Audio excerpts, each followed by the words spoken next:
Hello friends, আবার আমি চলে এসেছি রান্নাবাটির পক্ষ থেকে আরেকটা দারুণ রেসিপি নিয়ে। কথাতেই আছে মাছে ভাতে বাঙালি, আর সেই মাছ যদি রুই হয় তাহলে তো কোনো কথাই নেই। তবে রুই মাছের ঝাল, ঝোল, কালিয়া আমরা তো প্রায়শই খেয়ে থাকি। তাই আজকে আমি আপনাদের জন্য নিয়ে এসেছি রুই মাছের একটা ভিন্ন ধরনের রেসিপি। আপনারা স্ক্রিনে হয়তো রুই মাছ কোথাও সেভাবে দেখতে পাচ্ছেন না, কিন্তু অবশ্যই রয়েছে রুই মাছ। আমি বানিয়েছি রুই মাছের চচ্চড়ি। চলুন দেখি কি করে বানিয়েছি। প্রথমে কড়াইতে সর্ষের তেল গরম করে নিয়েছি, তারপর রুই মাছের ছোট ছোট টুকরোগুলো কিউব করে কেটে আমি ভাজবার জন্য দিয়ে দিয়েছি। এক্ষেত্রে রুই মাছের গাদা কিংবা পেটির পিসগুলো নেবেন এইভাবে কিউব আকারে কাটবার জন্য। আর এই পুরো গোটা রান্নাটাই করতে হবে সর্ষের তেলে। তারপর মাছের পিসগুলো এইভাবে লাল করে ভেজে নিয়ে তুলে নিতে হবে আলাদা একটা পাত্রে। এই দেখুন, মাছ ভাজা আমার হয়ে গিয়েছে। এবার ওই একই তেলে আমি দিয়ে দিচ্ছি রসুন বাটা।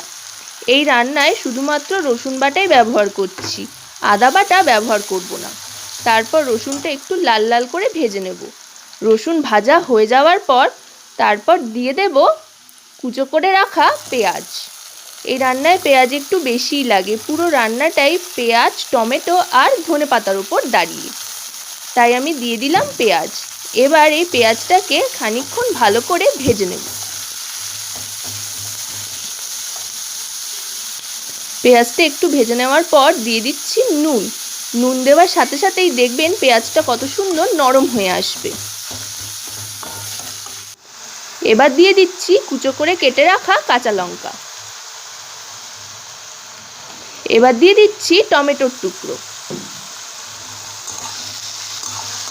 আবার খানিকক্ষণ টমেটোটা ভাজা ভাজা করে নেব পেঁয়াজের সাথে।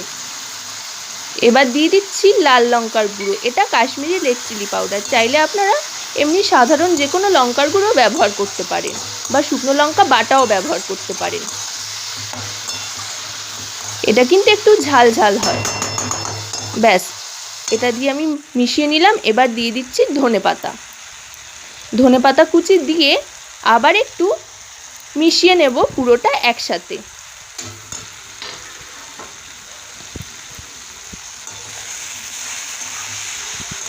দিয়ে খানিকক্ষণ মিশিয়ে নেওয়ার পর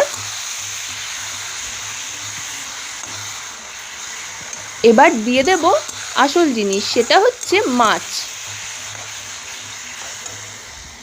এই নিয়ে চলে এসেছি ভেজে রাখা মাছের ছোট ছোট টুকরোগুলো।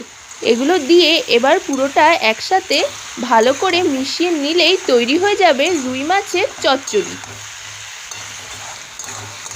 ব্যাস, তৈরি হয়ে গেছে। এবার এটা আমি প্লেটে সার্ভ করে নেব।